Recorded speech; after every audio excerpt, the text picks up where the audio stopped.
continuer la suite de ces 10 messages sur l'épître aux Romains, qui sera fait en 3 saisons différentes. Là, c'est maintenant le printemps. La saison 2, ce sera l'été. Puis la saison 3, ce sera l'automne. Non. C'est toujours important quand on lit la Bible, c'est de lire la Bible avec le Saint-Esprit. Parce que si on lit la Bible sans le Saint-Esprit, on risque de devenir une église avec plein de règles. Une église avec, on pourrait dire, légaliste. Mais si on a une église, puis on mépriserait un petit peu la parole de Dieu, puis il n'y aurait que le Saint-Esprit, que l'Esprit de Dieu, que ses manifestations, eh bien, si l'église elle serait comme ça, puis elle négligerait la parole de Dieu, eh bien, l'église pourrait tomber dans de l'occultisme. La parole de Dieu nous dit à travers la lettre, je crois que c'est Paul qui dit ça à Galates, qu'en fait, que le diable il peut se déguiser en ange de lumière et que nous devons veiller. Amen. J'ai faim et soif des manifestations de l'Esprit, mais si on est bien ancré dans la parole de Dieu et puis qu'on vit des manifestations de l'Esprit avec Dieu, eh bien, on saura toujours discerner. Amen. Et quand je parle de pouvoir vivre des manifestations de l'Esprit, eh bien, c'est important de pouvoir connaître l'Esprit. Si je connais l'Esprit comme je connais Jésus, amen, eh bien, je pourrais discerner les choses qui me parlent. Si c'est du coup un esprit méchant qui essaie de prendre la parole de Dieu, qui essaie de piquer le timbre de Dieu pour essayer de me parler, ou bien si c'est réellement l'Esprit qui me parle.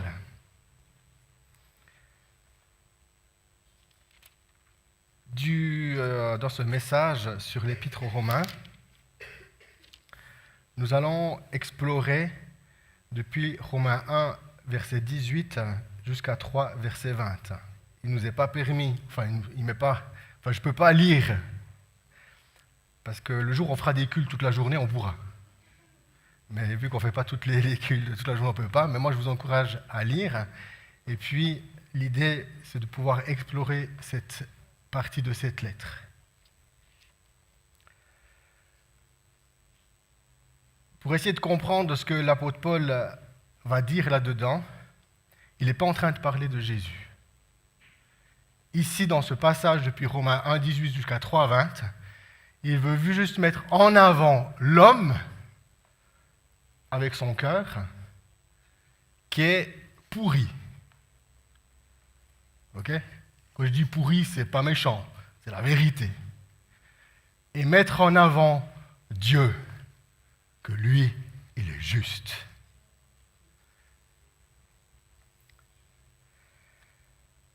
Il y a deux mots, deux citations, deux phrases qui nous aident à pouvoir comprendre.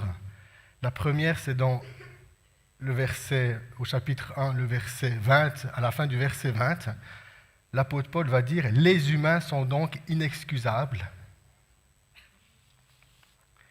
Et dans Romains 2, verset 1, il cite de nouveau cette expression « tu es inexcusable ». Et puis en fait, ces deux mots nous aident à placer un peu les choses pour pouvoir comprendre ce que Paul est en train de dire. Alors on va prendre la première citation, où l'apôtre Paul dit « Les humains sont donc inexcusables ». Face à ça, là je vais un peu lire, l'apôtre Paul dit « Du haut du ciel, Dieu révèle sa colère contre toute marque de mépris envers lui et toute injustice commise contre les humains, qui étouffent la vérité par le mal qu'ils commettent. Et pourtant, ce que l'on peut connaître de Dieu est clair pour eux. Dieu lui-même le leur a montré clairement. En effet, depuis que Dieu a créé le monde, ses qualités invisibles, c'est-à-dire sa puissance éternelle et sa nature divine, se voient fort bien quand on considère ses œuvres. Les humains sont donc inexcusables. Et ce qui est intéressant ici, c'est que l'apôtre Paul, en fait, il est en train de parler en fait de l'homme qui n'est pas avec la loi de Dieu, Et le deuxième, inexcusable, il va parler de l'homme qui est avec la loi. Et en fait, il va dire que les deux, devant Dieu, face à son jugement, les deux, ils sont inexcusables. Quand on commence au verset 18 et qu'il dit que Dieu révèle sa colère contre toute marque de mépris envers lui, le mot mépris, on pourrait le comprendre, c'est tout acte, tous ceux qui ne font pas révérence à Dieu. Tous ceux qui ne le reconnaissent pas comme Dieu. Et Dieu se met en colère contre toute personne qui ne veut pas le reconnaître comme Dieu. Ou bien on pourrait dire, il se met en colère contre toutes les personnes qui ne le craignent pas. Qu'est-ce que la parole de Dieu nous dit dans Proverbes ? Pour être poète de Dieu est le commencement de la sagesse. La crainte de Dieu, je fais un peu du français, tu sais. La crainte de Dieu est le début de la sagesse. Et que tout d'un coup, ces hommes, l'apôtre Paul, il dit, mais Dieu se voit d'une manière claire. Où ? Dans la création. Dans la création, on voit Dieu. Mais les hommes, ils refusent. Parce que leur cœur est mauvais. Ils refusent de craindre Dieu. Au contraire, ils viennent et ils font comme... ils veulent comme se positionner à... Non, je veux être Dieu. L'homme qui veut se positionner au-dessus de Dieu.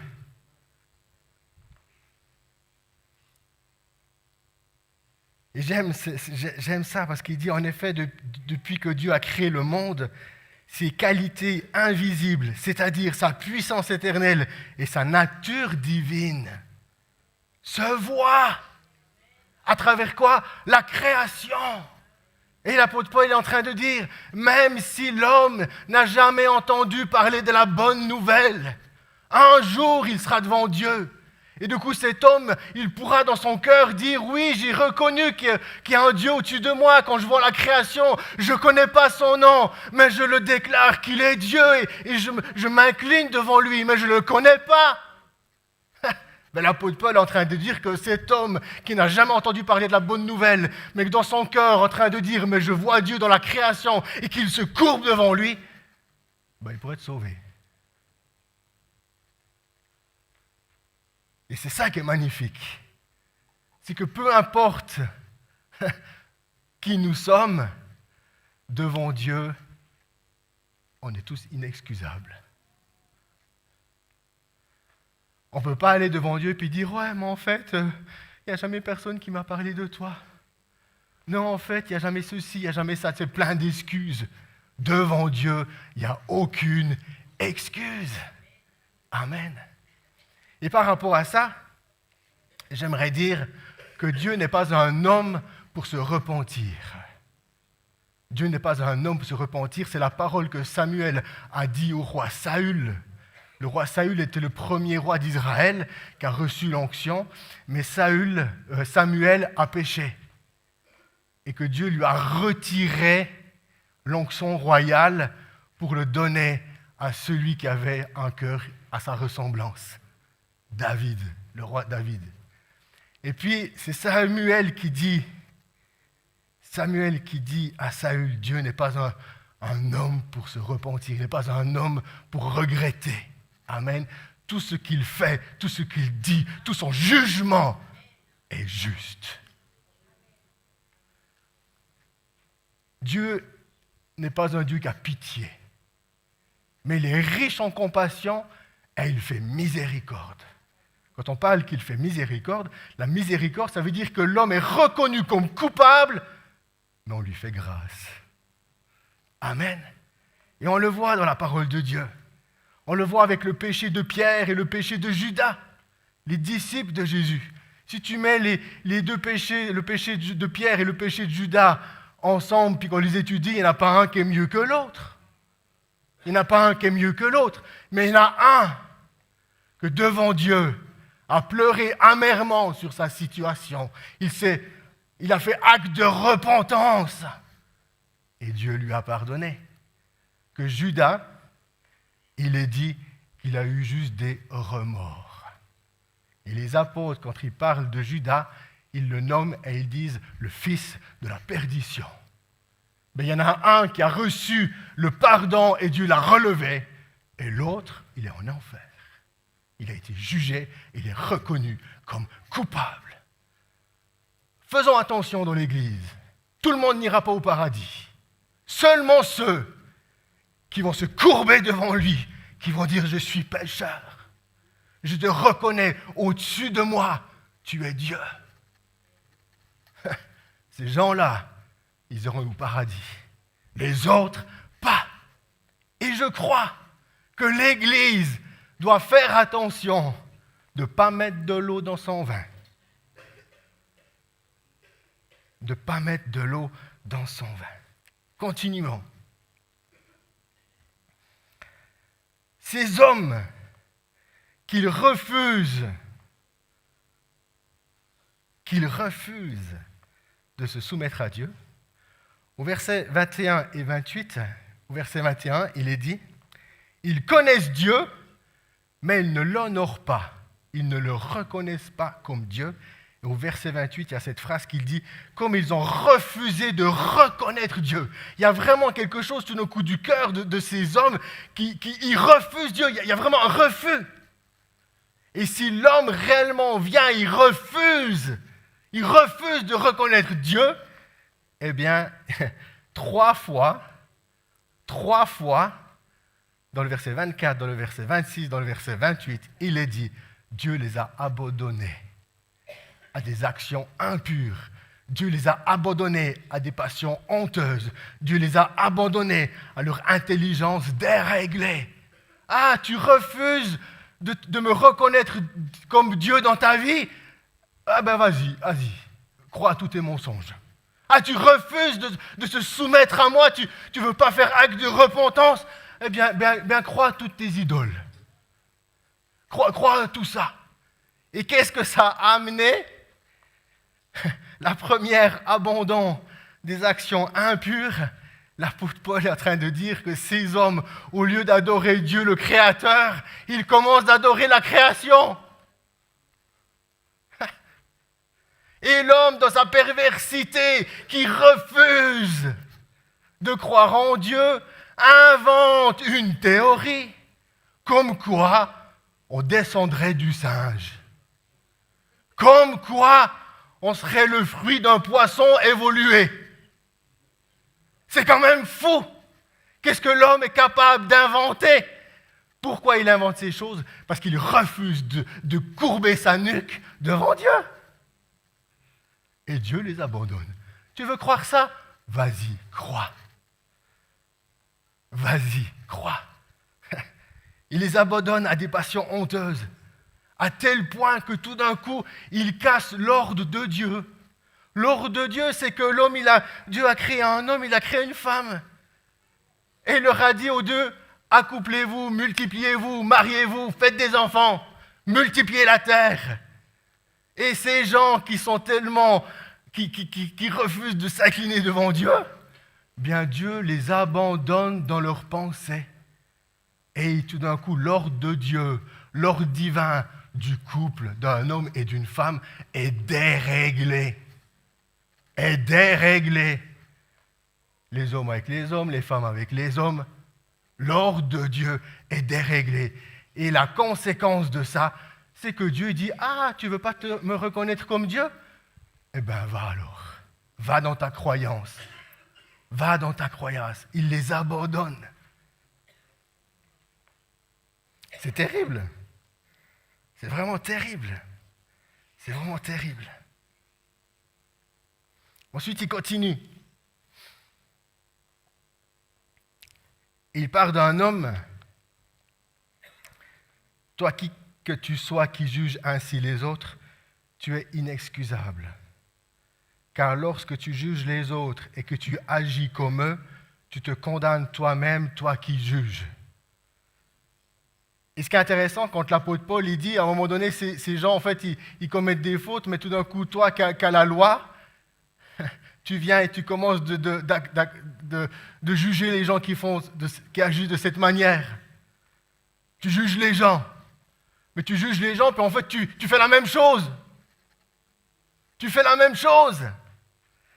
Et dans l'évangile de Matthieu, au chapitre 7, le verset 1, quand Jésus il parle du jugement, il est en train de dire que de la mesure que tu jugeras, tu seras jugé.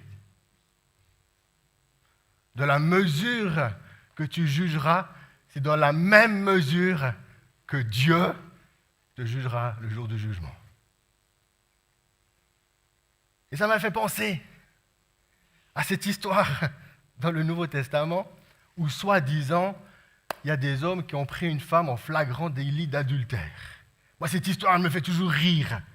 Parce qu'ils ont trouvé une femme en flagrant délit d'adultère, puis ils voulaient la mettre sur la place du village pour la lapider. T'as déjà vu une femme faire l'adultère toute seule? Moi pas. Ben non. L'homme, il est où?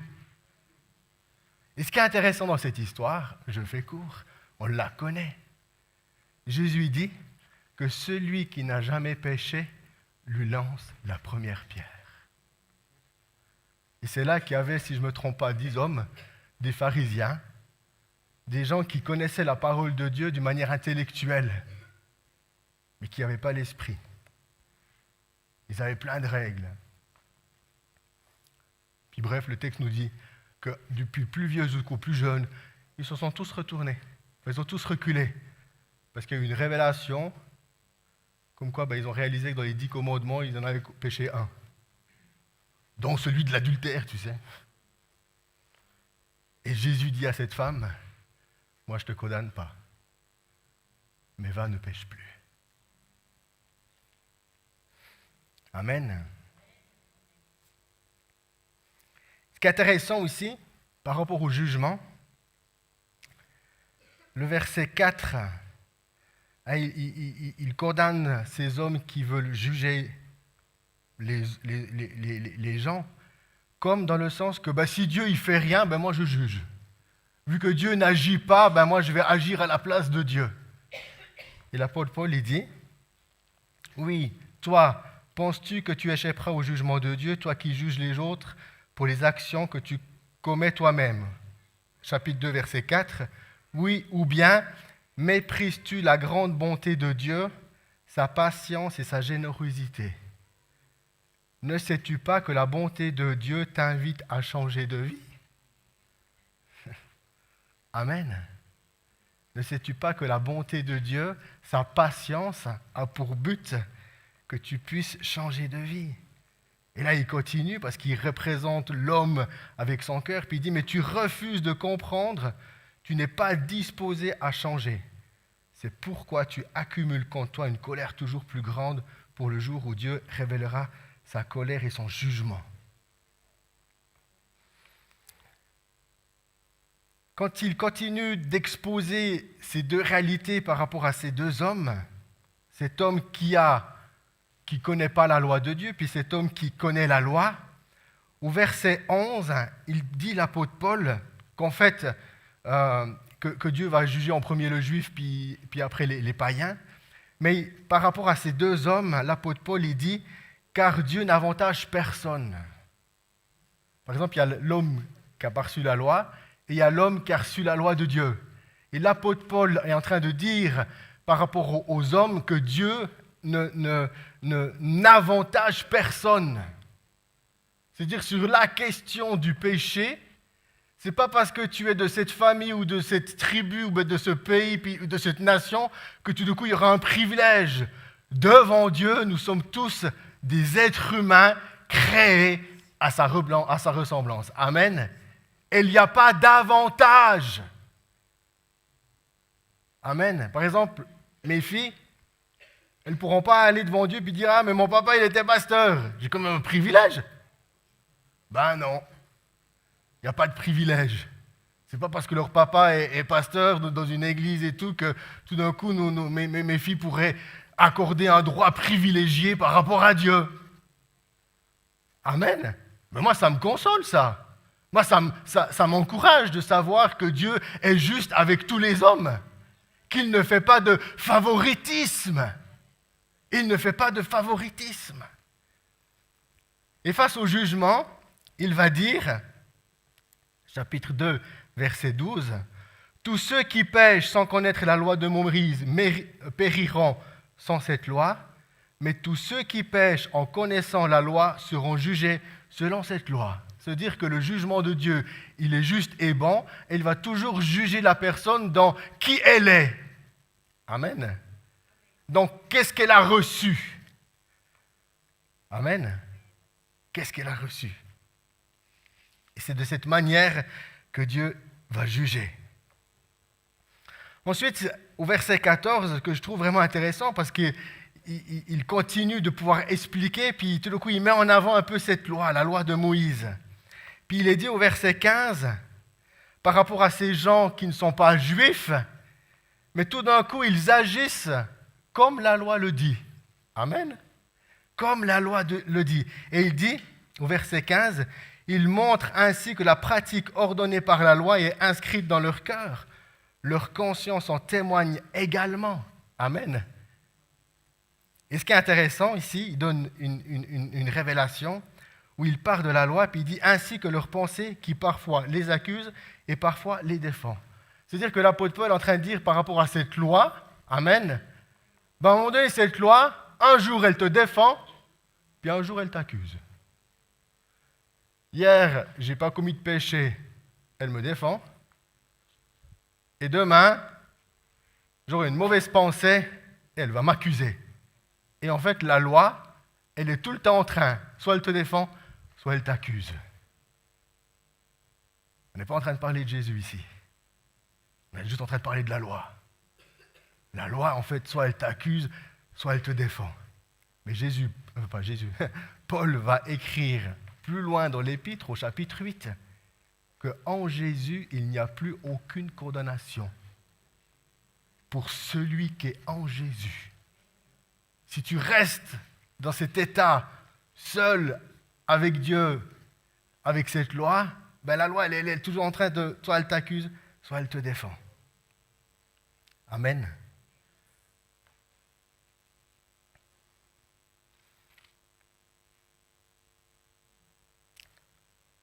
Ensuite, il continue encore dans le chapitre 2, par rapport à ces hommes qui font un peu les fiers, par rapport à le fait qu'ils ont la loi de Dieu. Au verset 23, il dit « Tu es fier de la loi, mais tu déshonores Dieu en faisant le contraire, ce que ordonne cette loi. En effet, l'Écriture affirme « À cause de vous, les autres peuples se moquent de Dieu. » À un moment donné, tout d'un coup, on fait quoi? Ils font les fiers. Là, on parle du juif. Est-ce qu'il y a des juifs de la salle? Non. On parle du juif. Et puis tout d'un coup, ce peuple juif, ils êtes fiers parce qu'ils ont quand même la parole de Dieu, ils ont la Torah, puis ils font les fiers de ça. Puis en fait, Paul est en train de les confronter. Puis il dit, tu es fier de la loi, mais tu déshonores Dieu parce que tu fais complètement le contraire de ce qu'elle dit. Puis par rapport à ça, je me suis aussi posé la question en me disant, mais des fois, je suis chrétien, mais est-ce que tu vis vraiment comme un chrétien? Parce que peut-être on peut dire on est chrétien, mais tout d'un coup, par notre comportement, puis par rapport à notre manière de vivre, on déshonore le Christ. Amen. Dieu, il condamne le péché, il justifie le pécheur, pas le contraire. Pas le contraire. Un cœur qui se repent devant Dieu et qui fait acte de conversion, c'est-à-dire qui vit un retournement de 180 degrés par rapport à sa vie d'avant, mais tout d'un coup, il vit d'une manière nouvelle. Amen. Alléluia. Pourquoi? Parce que l'apôtre Paul, il continue à la fin du chapitre 22. Il est en train un petit peu même d'attaquer puis de jalouser un petit peu le juif. Parce qu'il est en train de dire, hé, mes cocos, le vrai juif, ce n'est pas celui qui est circoncis dans la chair, mais le vrai juif, c'est celui qui est circoncis dans son cœur. Et ce qui est intéressant par rapport à cette dimension, c'est qu'en fait, l'apôtre Paul, dans toute son explication, il est tout le temps en train de faire le lien avec les prophètes qu'on trouve dans notre Bible, qu'on appelle, nous, l'Ancien Testament. Et ce que j'ai trouvé vraiment intéressant, c'est le prophète Jérémie. Jérémie 4, verset 4. Jérémie 4, verset 4, où tout d'un coup, il prophétise sur le peuple, puis il appelle le peuple, il dit « Mais circoncisez vos cœurs !» Littéralement, il est en train de dire « Enlevez les prépuces de votre cœur. » Littéralement, le prophète Jérémie dit « Enlevez les prépuces de votre cœur. » Amen. Quand on parle de conversion, quand on parle où tout d'un coup on s'approche de Dieu, on n'est pas à s'approcher de Dieu d'une manière où, tu sais, le chrétien d'apparence. On ne veut pas de chrétiens d'apparence. On veut des hommes et des femmes transformés de l'intérieur. Amen. Transformés de l'intérieur. Il y a un chant, tu peux me donner mon gobelet ici, s'il te plaît. Il y a un chant que j'aime toujours beaucoup, c'est un chant que peut-être on ne le chante plus trop ici, mais il dit que c'est « J'enlève tous les faux semblants ». Je viens au cœur même de la louange, j'enlève tous les faux semblants. Et quand on parle de conversion, on parle d'homme qui est transformé de l'intérieur, où tout d'un coup la circoncision, c'est une circoncision de l'esprit, et il y a une marque dans notre cœur tout d'un coup qui aille, aille, où l'esprit vient en toi, il vient chercher quelque chose, il te circoncie. Mais quand l'esprit te circoncie, tu dis aïe, aïe. Ce que Dieu il veut, c'est ton cœur. Parce qu'il sait une chose, que s'il a ton cœur, il a toute ta vie. Et ce que Dieu il veut, c'est toute ta vie. Le côté d'apparence, de faire des belles prières, de louer le Seigneur comme ça. Puis qu'au fond, là, il n'y a rien. Je ne dis pas que c'est le cas dans l'Église. Hein. Je fais comme l'apôtre Paul, je suis en train d'exposer quelque chose. Il n'y a rien. Pourquoi l'apôtre Pierre, il a pu se relever? Parce qu'il a pleuré amèrement sur son péché. Et ce jour-là, il a été circoncis de son cœur. Là, clac! Et tout d'un coup, devant Dieu, devant le Christ, j'aime ce passage, quand Jésus il ressuscite, puis il va de nouveau vers les disciples, puis il mange du poisson. Puis t'as Pierre qui est là, tu sais. Tiens, le Pierre, ouais, j'irai jusqu'au bout avec toi, tu sais. C'était la grosse gueule des disciples, Pierre. Toujours ouvert, toujours, tu sais. Mais tout d'un coup, son cœur était circoncis, là. Puis devant Jésus, là. Comme ça. Hé, Pierre, tu m'aimes? Oui, Jésus, je t'aime. Hé, Pierre, je t'aime. Tu m'aimes? Oui, Jésus, je t'aime. Hé, Pierre, tu m'aimes? Et là, c'était... Ça venait le chercher. Jésus, tu sais tout. Tu sais tout. Tu sais tout de moi. Et qu'est-ce que Jésus après a dit? Il a dit à Pierre, fais paître mes brebis. Fais paître mes brebis. Du coup, ce Pierre, il vient. Et tout d'un coup, l'esprit descend sur tous les disciples. C'était plus la grosse gueule de l'équipe, mais c'était la bouche remplie du Saint-Esprit, avec un cœur circoncis, qui se lève et qui prêche. 3000 conversions en un jour. En un jour. L'Église circoncis de cœur. En un jour de l'aimant peut te sauver. En un jour. En un jour. En un jour. En un jour.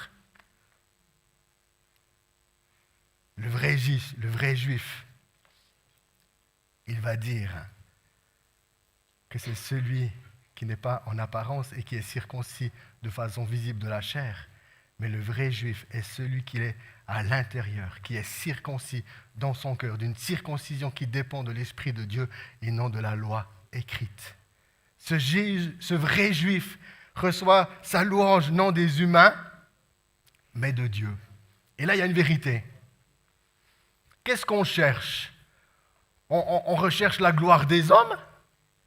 On recherche la gloire des hommes ? Ou bien on recherche la gloire de Dieu ? On recherche un jour que Dieu nous dise « Oh, bon et fidèle serviteur, rentre dans la joie de ton Père. » Amen. Moi, c'est ça que j'ai envie d'entendre un jour dans ma vie. Tu n'étais pas sur d'une église, tu as prêché régulièrement, tu y vas à fond, tu arrives au ciel, puis tu as Dieu qui dit « Je ne te connais pas ». Ce serait terrible. Ce serait terrible. Mais quand on cherche l'honneur des hommes, ben c'est ce qui risque d'arriver. C'est qu'un jour, on arrive devant Jésus, puis que Jésus il nous dise « Moi, je ne te connais pas ». Mais on recherche les louanges de Dieu. Amen. Ensuite, au chapitre 3, je vais essayer d'aller vite. L'apôtre Paul, il dit, parce que là, il remet le zoom sur le juif. Est-ce qu'il y a-t-il un avantage à être juif ? La circoncision est-elle utile ? Et l'apôtre Paul, il dit, l'avantage est grand à tout égard. Amen. Pourquoi ? Il le dit. C'est aux Juifs que Dieu a confié sa parole. Et parce que l'Éternel a confié la parole aux Juifs, le privilège est grand. Mais ce n'est pas ce privilège qui va l'amener au salut. C'est ça qu'il est en train de dire, l'apôtre Paul. Amen. Celui qui aura part au salut, c'est celui qui se repent.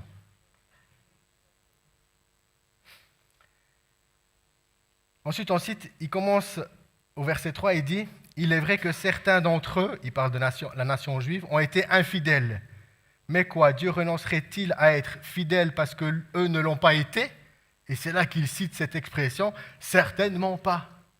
Ce n'est pas parce que tout d'un coup les hommes ne sont pas fidèles que Dieu ne le serait pas. Amen. Dieu est toujours fidèle à tout ce qu'il dit et à sa parole. Amen. Et ça, c'est comme un fondement, j'ai envie de dire, théologique dans nos vies, qui doit être enraciné en nous, c'est que Dieu demeure fidèle.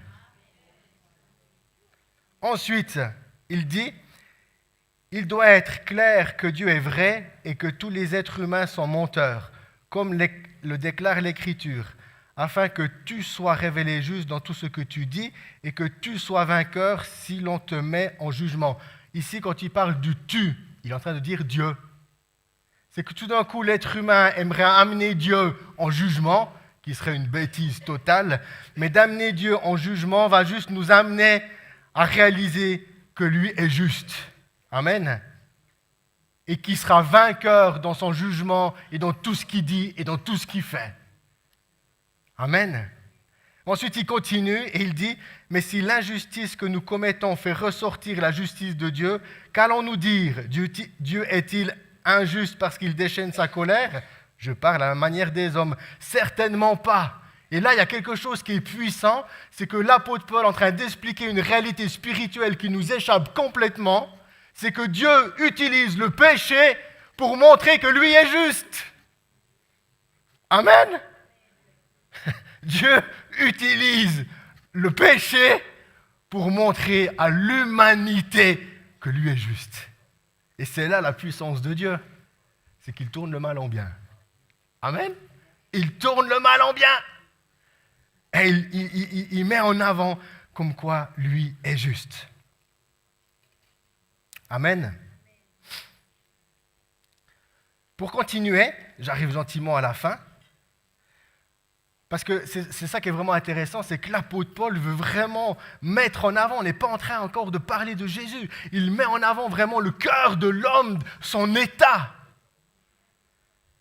Et au chapitre 3, depuis les versets 10 à 18, chaque expression, chaque phrase de l'apôtre Paul est une citation de l'Ancien Testament. L'Écriture le déclare. Il n'y a pas d'être humain juste, pas même un seul. Il n'y a personne qui comprenne, personne qui recherche Dieu. Tous ont quitté le bon chemin, ensemble ils se sont égarés. Il n'y a personne qui fasse le bien, il n'y en a pas même un seul. Il est en train de parler de nous aussi, tu sais, avant Jésus là. Leur gorge est comme une tombe ouverte, leur langue leur sert à tromper. C'est du venin de serpent qui sort de leurs lèvres. Leur bouche est pleine de malédictions amères. Ils courent à toutes jambes pour assassiner. Ils laissent la destruction et le malheur partout où ils passent. Ils n'ont pas connu le chemin de la paix. Ils vivent sans reconnaître qui est Dieu, au verset 18. Et dans ma Bible, ils ont traduit « Ils vivent sans reconnaître qui est Dieu ». Et en fait, le mot « reconnaître », littéralement, ils vivent sans la crainte de Dieu. Ils vivent sans la crainte de Dieu. Ces hommes qui méprisent Dieu, ces hommes qui refusent de le reconnaître comme Dieu. Il n'y a pas de crainte de l'Éternel. Et c'est vraiment, pour moi, quelque chose qui est magnifique. Et ce que j'aime, c'est quand on parle, des fois dans nos Bibles, le livre est coupé en deux. On parle toujours de l'Ancien Testament et on parle du Nouveau Testament. Et souvent, ça nous amène dans l'erreur. À croire qu'il y aura un Dieu de l'Ancien Testament et il y a un Dieu du Nouveau. C'est complètement faux. Quand l'apôtre Paul il vient et qu'il explique la bonne nouvelle, il est dans la continuité de ce que les prophètes disent. Amen. Il est dans la continuité. Il n'est pas en train de créer une nouvelle religion. Il est en train d'accomplir. Le Nouveau Testament, c'est juste l'accomplissement de l'Ancien Testament, de l'Ancienne Alliance. Amen. Et ça, c'est quelque chose pour nous, aujourd'hui, Église chrétienne. Il n'y a pas le Dieu de l'Ancien Testament et le Dieu du Nouveau. C'est archi faux. Je brise cette pensée dans le nom de Jésus. Si elle pourrait être en toi, elle est fausse. Il faut la détruire. Dieu est toujours bon. Amen. Dieu est toujours bon. Tu sais où on voit la bonté de Dieu? Dans Genèse 1.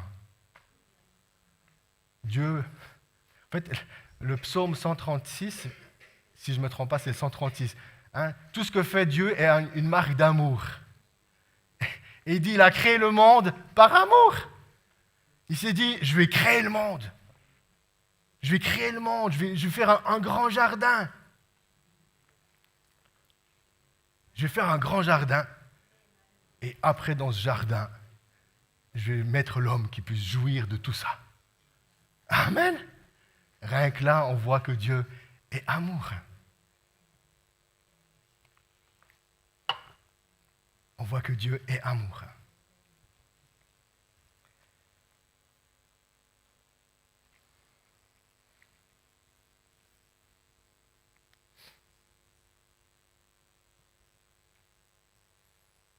Et il termine, cette partie, l'apôtre Paul termine avec les versets 19 et 20, où tout d'un coup il remet en avant cette loi de Moïse et qu'il donne son sens premier. Alors je vais lire depuis le verset 19 jusqu'au verset 20. Nous savons que tout ce que dit la loi, elle le dit pour ceux qui sont soumis à la loi, afin que nul ne puisse ouvrir la bouche pour se défendre et que le monde entier subisse son procès devant Dieu. Verset 20. Or, personne ne sera reconnu juste aux yeux de Dieu pour avoir obéi à la loi. Et il donne une réponse à sa question. La loi permet seulement de prendre connaissance du péché. Amen. La loi, quand il dit « Or, personne ne sera reconnu juste aux yeux de Dieu pour avoir obéi à la loi », mais la réalité et la vérité, c'est qu'il n'y a aucun être humain capable d'obéir à la loi. À la loi. Et l'apôtre Paul va expliquer ça dans les différents chapitres. Et il va dire, mais tu as transgressé un commandement, tu les as tous transgressés. Personne n'est capable d'obéir à cette loi. Là, le but de la loi, c'est juste de pouvoir t'amener à comprendre que tout homme est pécheur devant Dieu. Amen. Que tout homme est pécheur devant Dieu. La loi permet seulement de comprendre, de prendre connaissance du péché. Et voilà la fin du message. Et puis j'aimerais faire un appel. Ce que Dieu il veut, c'est ton cœur. Dieu il veut ton cœur. Est-ce que tu as donné ton cœur à Jésus? Est-ce que tu as donné ton cœur à Jésus? Si tu ne lui donnes pas, si tu ne te repens pas de ta vie, si tu ne fais pas acte de dire « Ok Seigneur, je te donne mon cœur », comment? Mais ce cœur qui est pourri. Tu lui donnes ton cœur et lui en rechange, il veut te donner son cœur. Parce que lui, Jésus, a su accomplir et vivre avec perfection tout ce que la loi dit. Et si tu es là ce soir, puis tu dis, en fait, je n'ai jamais donné mon cœur à Jésus, mais j'aimerais que tu puisses avoir l'occasion de le faire. Et que tu puisses dire à Dieu, viens me circoncire. Circoncis mon cœur. Circoncis mon cœur, parce que je veux t'appartenir. Je ne veux pas que tu m'abandonnes dans mes mensonges. Je ne veux pas que tu m'abandonnes avec mes idoles. Mais viens en moi, délivre-moi et sauve-moi. Alors s'il y a quelqu'un ce soir qui dit oui, j'aimerais donner mon cœur à Jésus, bien dans la simplicité, tu puisses lever la main et que je puisse prier pour toi. On va compter à 3. Et à 3, tac, tu pourras lever la main. 1, 2, 3.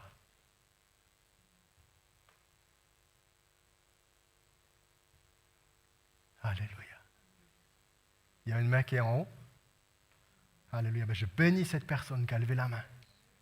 Seigneur, tu es avec elle.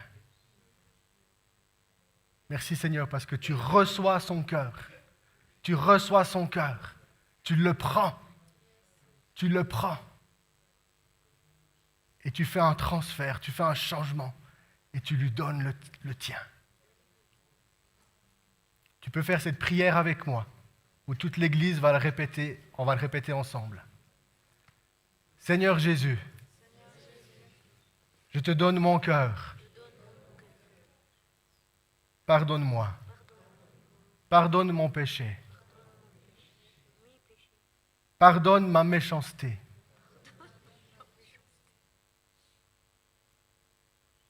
Et sauve-moi. J'ai besoin de toi. Je reconnais que tu es Dieu.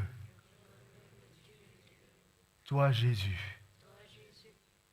Amen. Amen. J'aimerais maintenant faire comme un deuxième appel, mais c'est pour l'Église dans son ensemble. C'est quelque chose qui me travaille depuis plusieurs mois. En premier, je me suis mis, moi, devant le scanner de Dieu. Et je me suis dit, j'en suis où dans la crainte de Dieu? J'en suis où réellement dans la crainte de Dieu? Oui, nous aimons Jésus. Oui, nous persévérons, nous venons à l'église. Oui, tu lis la Bible. Mais la question que je me pose, on en est où réellement dans la crainte de Dieu? J'aime cette parole dans l'Évangile aussi qui dit « Ne crains pas celui qui peut juste mettre le corps, qui peut faire mourir le corps, mais crains celui qui peut faire mourir le corps et l'âme. » Et j'aimerais prier que la crainte de Dieu dans nos cœurs augmente. Seigneur, tu connais tout de nous. Tu connais tout de nous et tu sais exactement où nous en sommes avec toi. Tu connais exactement l'état de nos cœurs. Et je prie que la crainte de ton nom augmente d'un niveau. Que la crainte de ton nom dans l'Église augmente d'un niveau. Afin que ton Église reste toujours sur le droit chemin. Quand jamais ton Église, elle s'écarte de la vérité. Que jamais ton Église devienne orgueilleuse, prétendante, mais qu'elle soit toujours humble devant toi. Parce qu'un jour, nous aurons des comptes à rendre à toi. Merci Seigneur pour tout ce que nous vivons. Merci pour ta parole qui est la vérité. À toi soit toute la gloire. Amen. Amen.